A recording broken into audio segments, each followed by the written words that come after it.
Hello दोस्तों, morning classes में आप लोग का स्वागत है। आज मैं हिंदी पाठ संचयन क्लास 12 का एक बहुत ही इम्पोर्टेंट चैप्टर हो गई है पीर पर्वत से पढ़ाने जा रहा हूँ, जो दुष्यंत कुमार जी के द्वारा लिखा गया है। यह दुष्यंत कुमार जी के द्वारा लिखा गया एक गज़ल है जो साय में धूप से लिया गया है।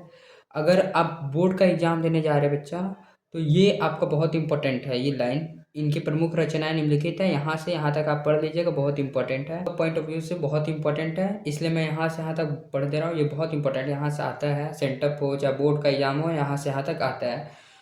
तो ये पढ़ दे रहा हूँ। इनकी प्रमुख रचनाएं निम्नलिखित है: सूर्य का स्वागत, आवाज के घेरे, जलते हुए वन का वसंत। इनकी प्रमुख काव्य संग्रह।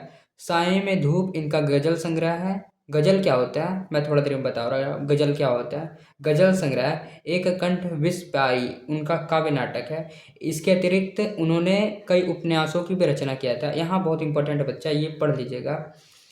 अच्छा, पहले ये गजल, गजल क्या होता है अभी बता रहा हूँ। गजल क्या होता है? गजल क्या होता है, जब हिंदी में कुछ भी दो लाइन लगातार अगर पढ़ा जाता है तो उसको दोहा बोलते हैं। लेकिन जब उर्दू में दो लाइन लगातार पढ़ते हैं तो उसको हम लोग शेर बोलते हैं। और जब पांच शेर या पांच से ज़्यादा शेर आपस में मिल जाए, जैसे ये पांच शेर से ज़्यादा है आपस में मिल गया, तो इसको हम लोग गजल बोलते हैं। गजल एक तरह से शायरी, शायरी गजल एक ही होता है, उसके अंदर कुछ अंतर नहीं होता। गजल और शायरी एक ही होता है। हाँ दोस्तों, तो दुष्यंत कुमार जी का यह गजल लिखने का क्या उद्देश्य था? उनका उद्देश्य या मकसद या प्रसंग बोलते हैं, उनका प्रसंग या उद्देश्य यही था, जब हमारा भारत स्वतंत्रता प्राप्ति करने के बाद जब हमारे नेताओं ने हमारे भारत के जनताओं के बारे में, उनके हितों के बारे में अच्छी अच्छी बातें, बहुत अच्छी अच्छी बातें बताई। जैसे अमीर गरीब की दीवार हो गई, या फिर शोषक लोग जो गरीबों पे अत्याचार करते थे उनकी अत्याचार कम करना, ख़त्म करना, ऐसी बातें बोली थी। लेकिन एक बार जब वो नेता बन जाते, जब वो उच्च पद पे चल जाते, तो वो सब कुछ भूल जाते हैं। तो यही क्रांतिकारी विचारधारा पुनः प्रकाशित करने के लिए दुष्यंत कुमार जी ने यह गजल लिखा है। बिना देरी करते हुए आगे बढ़ते हैं। हो गई है पीर पर्वत से पिघलनी चाहिए। हो गई है पीर यानी पीड़ा, कष्ट, पर्वत के समान हो गई है। पहाड़ रूप प्रचंड लेवल ले लिया, हम लोग का जो पीड़ा है प्रचंड लेवल हो गया है। अब उसको पिघलना चाहिए, यानी उसको खत्म होना चाहिए। जो हमारी पीड़ा कष्ट है उसको खत्म होना चाहिए। इस हिमालय से कोई गंगा निकलनी चाहिए। हिमालय यानी हमारी आंतरिक हृदय, हृदय हमारा हृदय।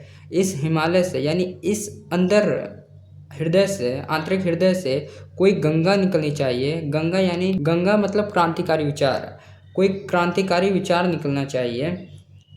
हो गई है पीर पर्वत सी, यानी जो हमारी पीड़ा पर्वत के समान हो गई है, इसको अब खत्म होना चाहिए। इस हिमालय से कोई गंगा निकलनी चाहिए, मतलब इस जो हमारे आंतरिक हृदय है वहाँ से कोई क्रांतिकारी विचार निकलना चाहिए।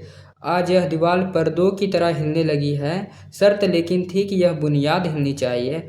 आज यह दीवार किसको बोला गया है? ऊंच नीच, अमीर गरीब, शोषक शोषित के बीच के अंदर जो भेदभाव है उसको बोला गया दीवार। जब स्वतंत्रता प्राप्ति के बाद जो हमारे नेता थे वो क्या बोलते थे? जो हमारे दीवार है, दीवार बोले तो अमीर गरीब जो भी बताए थे, जो हमारे अंदर दीवार है उसको मैं ख़त्म कर दूंगा। लेकिन शर्त रखे थे कि मैं उनको ख़त्म कर दूंगा, लेकिन ऐसा कुछ भी नहीं दिखाई दिया।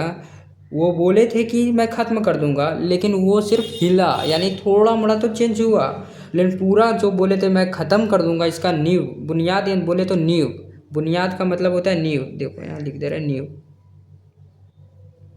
बुनियाद का मतलब नींव, दीवार मतलब ऊंच नीच के भेदभाव, कि मैं ये बुनियाद को ही ख़त्म कर दूंगा। बुनियाद यानी नींव को ही ख़त्म कर दूंगा।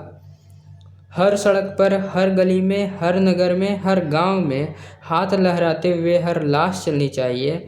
दुष्यंत कुमार जी का मानना है कि क्रांतिकारी विचार कोई एक आदमी में नहीं होता है, वो कोई एक जगह में नहीं होता है, कोई एक गांव, कोई एक नगर में नहीं होता है। क्रांतिकारी विचार हर एक के अंदर होना चाहिए, चाहे वो सड़क पर हो, चाहे गली में हो, चाहे नगर में हो, चाहे गांव में हो, कहीं पर भी हो, सबके अंदर क्रांतिकारी विचार होना चाहिए। विद्रोह की भावना सबके अंदर होनी चाहिए। जब हमारे साथ कुछ गलत हो तो उसको विद्रोह करने का ताकत सभी के अंदर होना चाहिए। हाथ लहराते हुए हर लाश चलनी चाहिए। हाथ लहराने का क्या मतलब है? हाथ लहराने का मतलब है अपनी मांग की इच्छा रखना। जब हमारी मांग पूरा नहीं होती है तो हमें क्रांति करनी चाहिए, हमें विद्रोह करनी चाहिए, हर लाश चलनी चाहिए, यानी हर लाश यानी हर मुर्दों को में भी क्रांति होनी चाहिए, वो भी क्रांति के लिए चलना चाहिए, उसको आगे बढ़ना चाहिए। सिर्फ हंगामा खड़ा करना मेरा मकसद नहीं है, मेरी कोशिश है कि यह सूरत बदलनी चाहिए।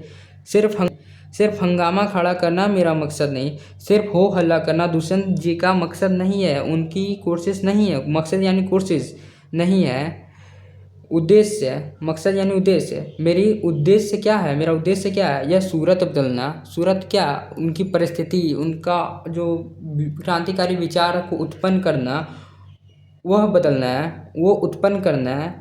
फिर आगे क्या बोलते हैं, मेरे सीने में नहीं तो तेरे सीने में सही हो कहीं भी आग, लेकिन आग जलनी चाहिए। मेरे सीने में नहीं तो, अगर मेरे सीने में यह आग, यह क्रांतिकारी विचारधारा अगर खत्म भी हो जा रही है, बुझ भी जा रही है तो कोई बात नहीं, तेरे सीने में लेकिन होनी चाहिए, यह क्रांतिकारी विचारधारा होनी चाहिए। अपनी मांग पूरी करना, मांगना होना चाहिए। यह कहीं भी हो, यह क्रांतिकारी विचारधारा तुम्हारे अंदर हो या मेरे अंदर हो, होना लेकिन ज़रूरी है।